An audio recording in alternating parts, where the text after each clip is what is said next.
معزز سامعین حاضرین، میں نے 30ویں پارے کی سورہ بلد کی 2 آیات تلاوت کی ہیں۔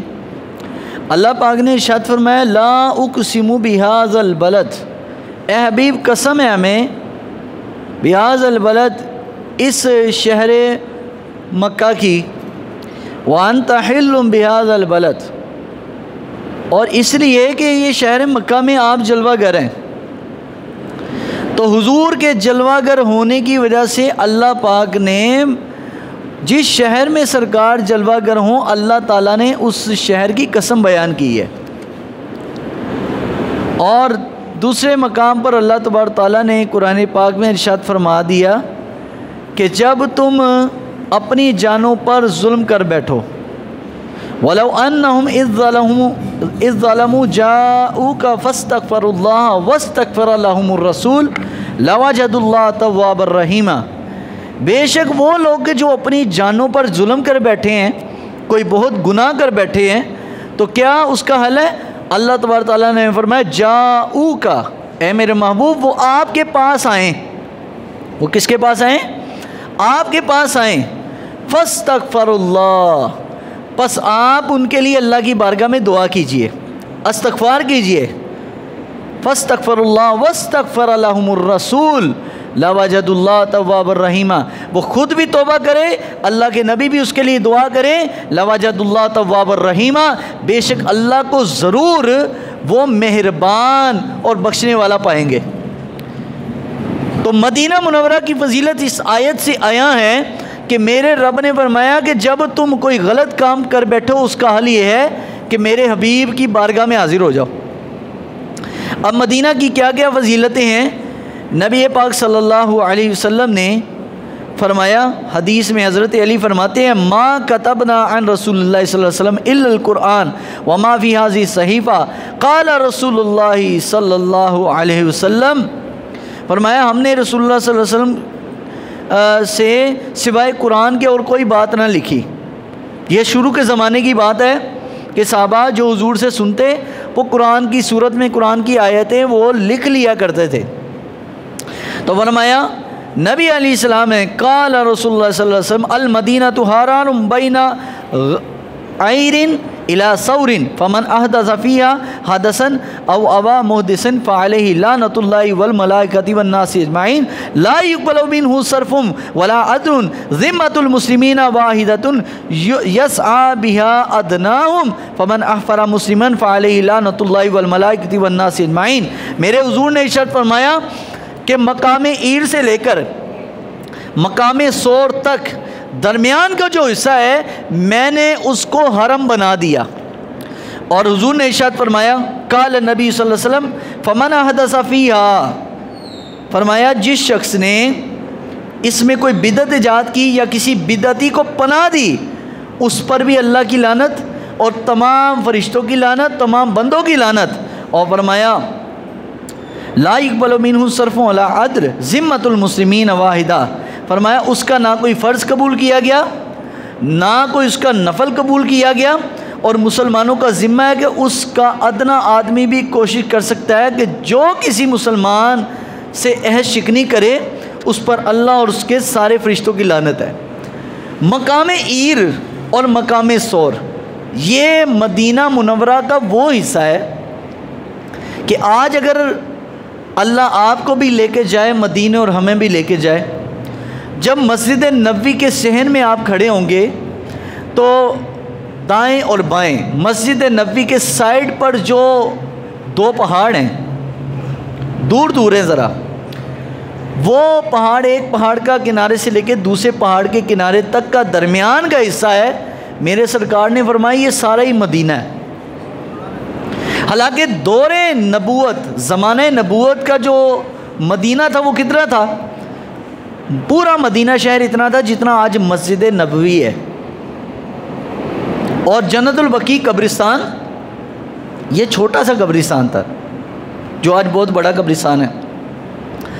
اور یہ بقیع کا قبرستان کا بہت سارے حصہ وہ ہے کہ جو کھیتوں پر بنا ہے، یعنی پہلے وہاں صحابہ کرام کھیتی کرتے تھے اپنی، اور سائڈ پر دور دور مدینہ شہر سے باہر باغات تھے۔ جہاں حضرت عثمان غنی، سلمان فارسی کے باغات، یہ سارے باغات اس زمانے میں یہ مدینہ شہر سے باہر تھے۔ اب آج مدینہ شہر اتنا بڑا ہو چکا ہے، وہ سارا مدینہ منورہ جس گلیوں سے میرے آقا گزرتے ہیں وہ ساری گلیاں آج وہ مسجد نبوی کے اندر ہیں۔ اس زمانے میں وہ شہر مدینہ کی گلیاں تھی، آج وہ مسجد نبوی ہے۔ سارے وہ صحابہ کے گھر، صدیق اکبر کا گھر، حضرت علی المرتضیٰ کا گھر، یہاں تک کہ نبی پاک علیہ السلام کی 8 ازواج مطہرات کے گھر وہ آج مسجد نبوی کے حصے میں ہے۔ صرف ایک بیوی کا گھر مسجد نبوی کے اندر نہیں آیا، وہ بی بی عائشہ کا۔ کیوں؟ کیونکہ وہاں پر نبی علیہ السلام کا روضہ مبارک ہے، قبر مبارک ہے، سیدنا ابو بکر صدیق، عمر رضی اللہ تعالیٰ عنہ، یہ عظیم لوگوں کی قبر۔ تو اس لیے حضور نے حاجیوں کو حج کرنے کے بعد فرمایا جو میرے روزے پر حج کرنے کے بعد حاضر نہ ہو، فرمایا میں ایسے بندے سے ناراض ہوں۔ حالانکہ یہ حج کا حصہ نہیں ہے، مدینہ منورہ کی حاضری یہ حج کا حصہ نہیں ہے، لیکن حج کے 3 دن گزارنے کے بعد 11، 12، 13 یعنی عید کا چوتھے دن کے بعد فرمایا میرے پاس حاضر ہو۔ کیوں؟ فرمایا من زار قبری وجبت لہو شفاعتی، فرمایا جس شخص نے میری قبر کی زیارت کی میری شفاعت قیامت والے دن مجھ پر لازم ہے کہ میں ایسے بندے کی بخشش کرواؤں۔ اتنی عظیم بارگاہ، اس لیے اقبال فرماتے تھے نفس گم کر دمی آیت جنید و با یزیدی جا، اور یہ وہ عظیم بارگاہ ہے، یہ وہ عظیم نبی کا روضہ ہے کہ جہاں پر بایزید بستامی جیسے، حضرت جنید بغدادی جیسے بھی اپنا سانس روک کر درود و سلام عرض کرتے اور پھر نکل کر سانس لیتے تھے کہ کہیں ہمارے سانس کی آواز بھی اونچی نہ ہو جائے۔ اتنی عظیم بارگاہ ہے، اس لیے کہ حضرت اعلیٰ حضرت رحمۃ اللہ فرمایا حاجیو آؤ شہنشاہ کا روضہ دیکھو، حاجیو آؤ شہنشاہ کا روضہ دیکھو، وہ کعبہ تو دیکھ چکے اب کعبے کا کعبہ دیکھو۔ اب بعض لوگوں کو پیٹ میں مروڑ اٹھ گئے، کعبہ کہتا، کعبے کو تو سجدہ کرتے ہیں، کعبے کو سجدہ کرتا ہوگا تو، ہم اپنے رب کو سجدہ کرتے ہیں۔ کعبہ ایک ڈائریکشن ہے، ایک لوکیشن ہے، ایک سمت ہے، ہم سجدہ کعبے کو کرتے، کس کو کرتے ہیں بھائی؟ اللہ کو۔ اللہ نے کہا بھائی قبلہ اس طرف منہ کر کے نماز پڑھو۔ سجدہ جو بندہ کہے گا میں کعبے کو سجدہ کروں گا وہ بھی مشرک ہے، کیونکہ سجدہ ہم کس کو کرتے ہیں؟ اپنے رب کو۔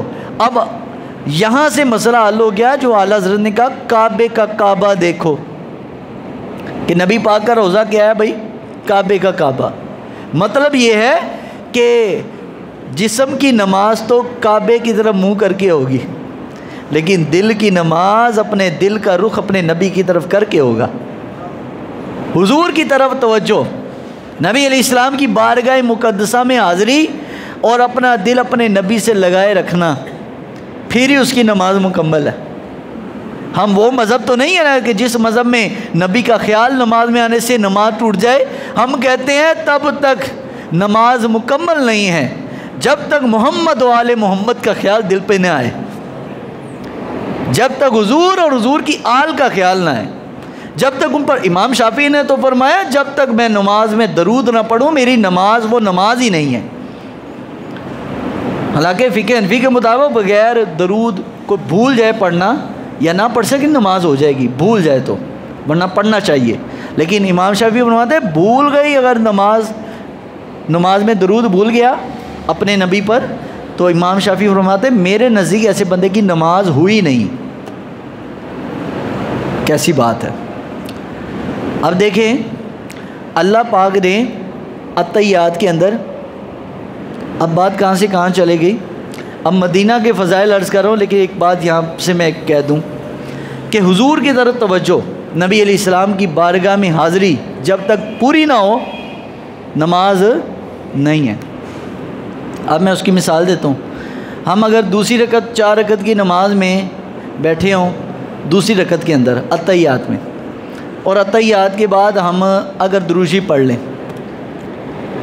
تو فقہا کیا کہتے ہیں کہ بھائی چوتھی رکعت میں پھر تمہیں سجدہ سہو کرنا پڑے گا۔ کیوں؟ اشہدو ان محمد عبدہ و رسولہ کہنے کے بعد تیسری رکعت کے لیے کھڑا ہونا تھا، اس نے درود شروع کر دیا۔ فقہا نے کہا اس کا مطلب یہ نہیں کہ اس نے درود شروع کیا یہ قصور تھا اس کا، نہیں، کہا یہ درود کی جگہ نہیں تھی، اس نے بغیر توجہ کے بھولے سے پڑھا، تو جب بھولے سے درود پڑھو تو وہ درود بھی درود نہیں ہے جو بھولے سے پڑھا جائے، درود تو وہی ہے جو پوری توجہ سے پڑھا جائے۔ اس لیے کہا کہ چوتھی رکعت میں اب کیا کرے گا بھائی؟ سجدہ سہو کرے گا۔ اب آئے مدینہ منورہ، نبی علیہ السلام نے فرمایا میرا مدینہ وہ ہے کہ حضرت ابراہیم نے مکہ کو حرم بنایا، فرمایا یا اللہ میں اس مدینے کو حرم بناتا ہوں، اور مکے میں ایک نماز جس نے پڑھی 2 رکعت نماز نفل پڑھ لیا، سائڈ پہ کھڑے ہو گئے، یا جماعت نکل کے تو جماعت اپنی نماز پڑھ لی فرض نماز، تو ایک نماز مدینہ منورہ میں، مکے میں ایک نماز 1 لاکھ کے برابر، اور مدینہ میں ایک نماز 50,000 نمازوں کے برابر۔ کس کی وجہ سے؟ سرکار کی وجہ سے، کیوں؟ قرآن کہتا ہے لا اقسم بہذا البلد، اے میرے محبوب ہمیں قسم ہے آپ کے شہر کی جہاں پر آپ جلوہ گر ہیں۔ اللہ کو شہر بھی وہ پسند ہے جہاں نبی جلوہ گر ہوں۔ حضور کے آنے سے پہلے شہر کا، مدینہ منورہ کا نام کیا تھا بھائی؟ کیا تھا بھائی؟ یثرب نام تھا۔ یثرب کہتے بیماریوں کا شہر۔ میرے آقا کریم صلی اللہ علیہ وسلم کی آمد سے قبل یہ شہر بیماریوں کا شہر کہلاتا تھا، لیکن میرے حضور تشریف لائے، اب یہ یثرب سے یہ مدینہ طیبہ بن گیا۔ تو حضور نے فرمایا نہ اس مدینے میں طاعون آ سکتا ہے، کوئی وبا آ سکتی ہے، نہ اس مدینے میں دجال آ سکتا ہے، کیونکہ فرمایا مدینے کی سرحد پر، مدینے کے کناروں پر جہاں شہر مدینہ کا حصہ ختم ہوتا ہے، فرمایا وہاں پر اللہ نے فرشتوں کو کھڑا رکھا ہے، اور یہ وہی مدینہ ہے جہاں پر امام مالک جیسے لوگ پوری زندگی مدینہ گزاری، ایک دفعہ مکے گئے حج کے لیے، بس پوری زندگی میں ایک مرتبہ، اور جب کھانا پینا ہوتا تو حاجت اگر ہوتی اول تو بڑا کم کھاتے کہ حاجت کی ضرورت ہی نہ پیش آئے، اور اگر حاجت پیش آتی تو مدینہ شہر کے باہر، مدینہ کے نواحی علاقوں میں جا کر حاجت کر کے 24 گھنٹے میں ایک باری پھر واپس آتے، اور مدینہ میں داخل ہونے سے پہلے پھر وضو کر کے پھر مدینہ میں قدم رکھتے۔ کہا میں نہیں چاہتا کہ میرا کوئی قدم بھی بے وضو حالت میں مدینے پر پڑ جائے، یہ وہ مدینہ۔ تو نبی پاک صلی اللہ علیہ وسلم نے حدیث میں فرمایا، آقا کریم علیہ السلام نے فرمایا ان ابراہیم حرم مکۃ فجعلها حراما وانی حرمت المدینۃ حراما ما بین ازمیها اللہ یحرق فیها دم ولا یعمل فیها سلاح لقتال ولا تخبط فیها شجرۃ الا لعلف۔ میرے آقا نے فرمایا مکے کو حضرت ابراہیم نے حرم قرار دیا۔ حرم کیوں؟ حرم کہتے ہیں عزت والی جگہ کو۔ کس کو کہتے ہیں بھائی؟ عزت والی جگہ۔ فرمایا مکے کو حرم حضرت ابراہیم نے بنایا، اور وَإِنِّي حَرَّمْتُ الْمَدِينَةِ حَرَامًا، اور میں مدینے کو عزت والی جگہ بناتا ہوں۔ مَا أَزْمَيْهَا أَلَّا يُحْرَقُ فِيهَا دَمٌ، اور فرمایا اس کے گوشوں کے درمیان، یعنی مدینہ منورہ کے کناروں کے درمیان کا جو شہر ہے، اس میں نہ لا یحرق فیہا دمن، نہ اس میں خون بہایا جائے، فرمایا ولا یعمل فیہا سلاح لقتال، نہ اس میں کوئی کسی کا قتل کرے، ولا تخبط فیہا شجرات الا لعلف، اور نہ ہی اس میں کوئی مسلمان کوئی درخت کا پتا بھی نہ کاٹے۔ کیوں؟ فرمایا اس کے مدینے کی خاک بھی عزت والی ہے، اس کے درخت بھی عزت والے ہیں، اس کے رہنے والے اس شہر کے لوگ بھی عزت والے ہیں۔ فرمایا میں عربی ہوں، میں مدنی ہوں، میری وجہ سے عرب کا ادب کرو، میری وجہ سے عرب لوگوں کا ادب کرو، کیونکہ میں عرب میں سے ہوں، میں مدینے میں سے ہوں۔ تو مدینہ منورہ کی اتنی عظیم شان ہے کہ نبی علیہ السلام نے فرمایا جو مدینہ منورہ آ جاتا ہے، بلکہ حدیث میں بڑے پیارے لفظ ہیں، وہ آقا کریم نے ارشاد فرمایا کہ مدینہ امرت بقریۃ تاکل القری یقولون یثرب وہی المدینہ، فرمایا یفتت الیمن فیاتی قوم یبصون